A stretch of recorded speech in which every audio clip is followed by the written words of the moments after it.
Hey there, it's Theta, aka the Monotone Messiah, aka your friendly neighborhood nihilist. This short video is about two things. Number one is how to kill shields. Number two is how to pre-fire corners. Shields I'm a little apprehensive about because I know they're about to get changed in some way by a major update soon, but assuming they are still in the game, which it appears they will be, and everything I'm going to talk about is still valid. In fact, they may be even more powerful if the shield is getting nerfed at all. And pre-firing corners is something that you should know how to do, so we'll go over that. There's also going to be a little bit of spicy bonus footage in here, just of kills and playing Onward, so stick around if you enjoy that sort of thing. Okay, let's start out with shields, where I'm going to play some footage of killing a shield, and then I'll show you what I was doing. Let's look at the footage. This first shield kill happened on Subway in the basement objective. I was watching the north stairwell, and we knew that a shield was coming down. And you'll see I always play LMG, so keep that in mind as you're watching this. But I knew that he was coming, so I rushed forward, and I threw a flashbang first. You can see I threw the flashbang so that it was going to bounce off this wall. That's an important thing to keep in mind whenever you're dealing with shields, because if I were to throw this flashbang at his feet or something, the shield will block the flashbang. The shield will block just about anything, at least in this version of the shield, that hits it head on. You can hit it with an RPG, you can hit it with bullets, you can do all kinds of things, and it won't matter. But if you throw a flashbang or a frag or a C4 past them somehow, or even just parallel to the shield, it can have an effect. So that's what I did. I threw a flashbang, bounced it off, waited for it to go, and then as I started pushing forward, I lit him up just so he would be suppressed, and so I would have some audio cover as I pushed forward, although might not have been as necessary just because there's a smoke right here as well, which is pretty noisy. So I come up here, and you'll see I poke my gun at an angle around the side so that I can get him, and his body goes flying. This shield kill happened in the north on Quarantine, and again I want to emphasize that using an LMG is the best idea if you're going to deal with a shield, because you can keep fire on them, keep them suppressed, keep them in place.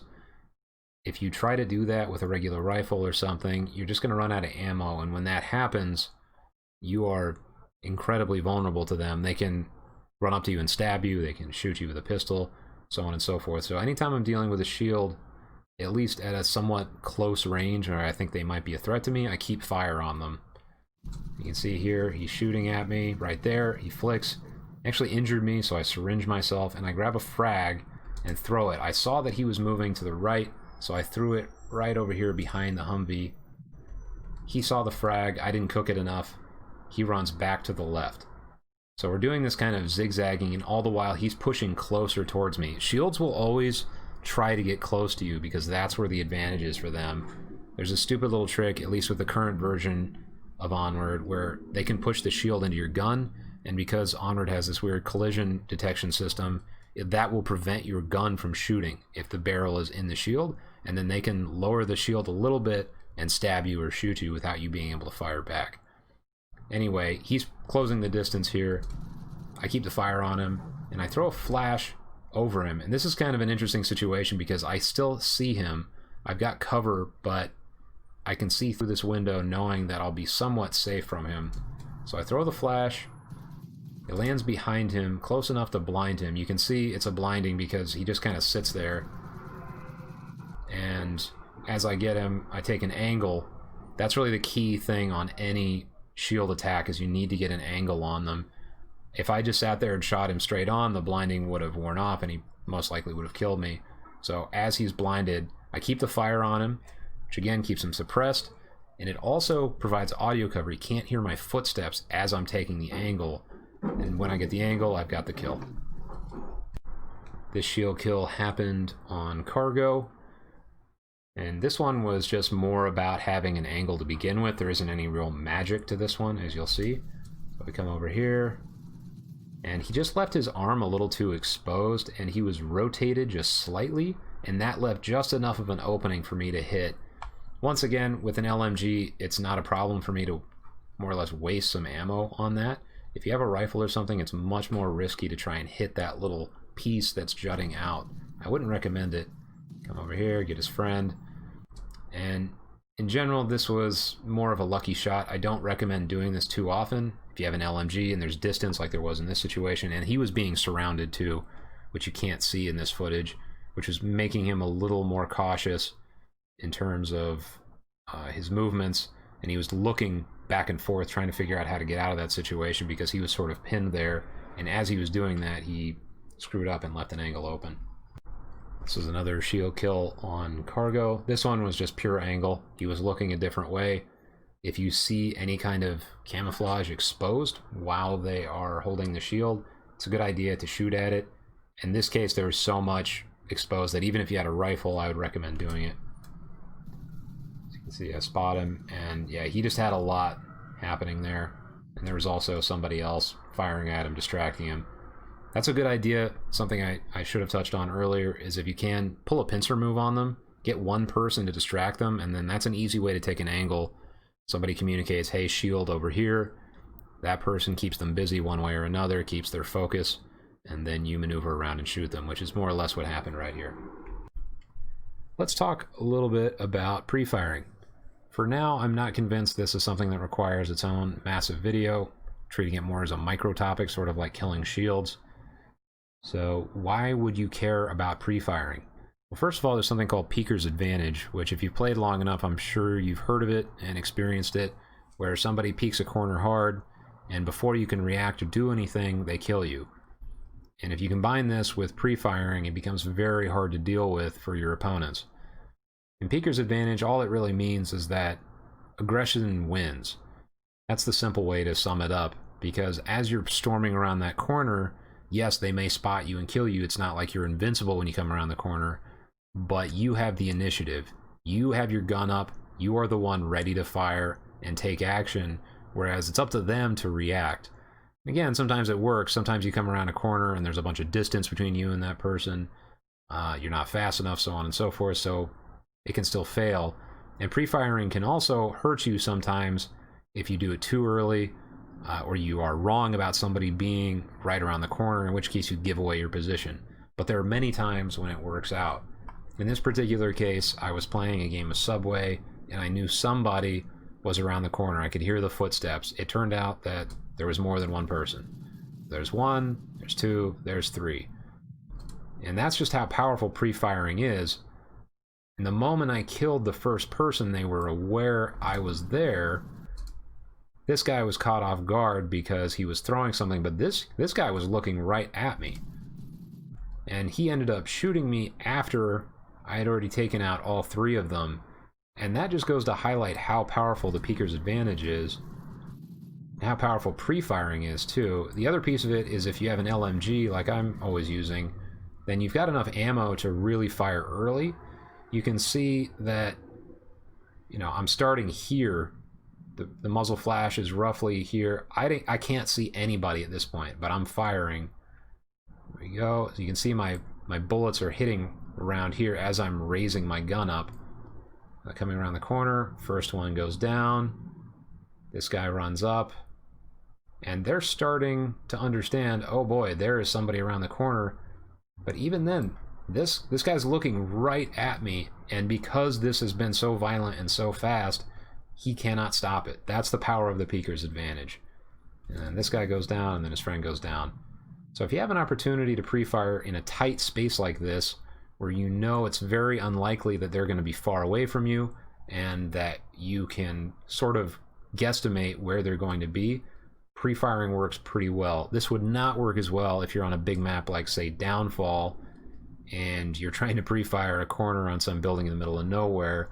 That could just get you killed because it'll give away your position. In this case, it's just there's so few places where those defenders could have been that pre-firing makes sense. This last example we'll go over, I was the last player on Bazaar, and I knew somebody was nearby. Again, I could hear the footsteps. And if I remember correctly, this guy had just died as well.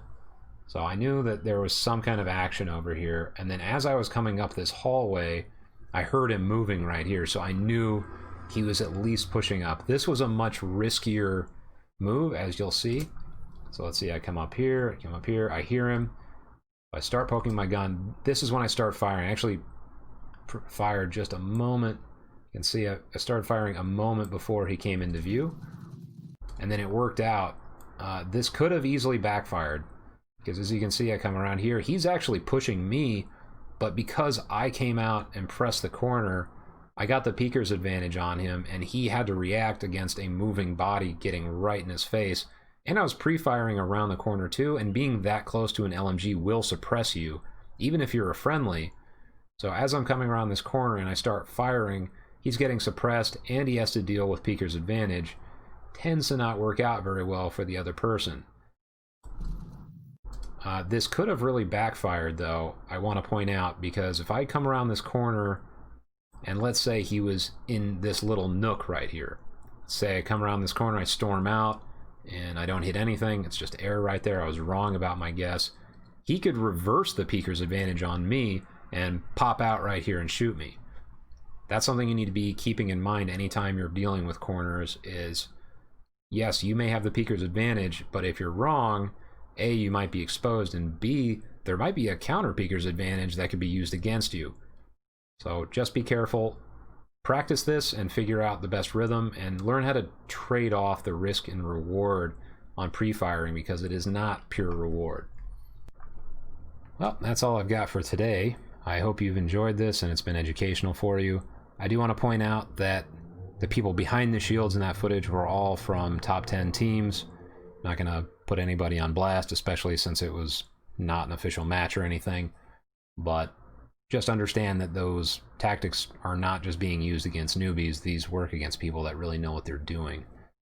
Anyway, I'm going to leave you now with the entirety of uncut, unfiltered footage, so you can just see for yourself and kind of go over it if you want to without my commentary, plus a little bit of bonus footage. So enjoy that, and until next time, this is Theta signing out.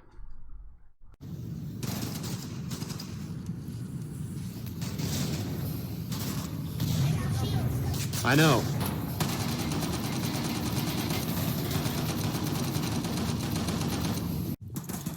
Shit. He's dead. One down, one down. Two down. Still alive. We got to be allowed. Okay. Be careful. Yep. Let's confirm these guys. That's three.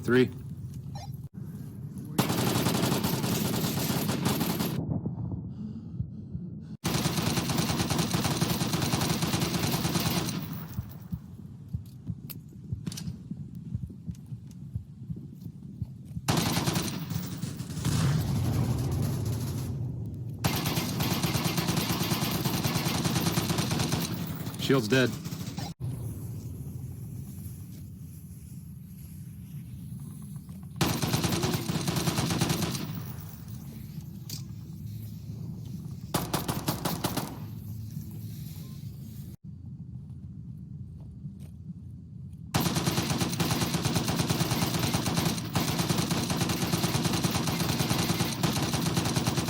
Shield's dead.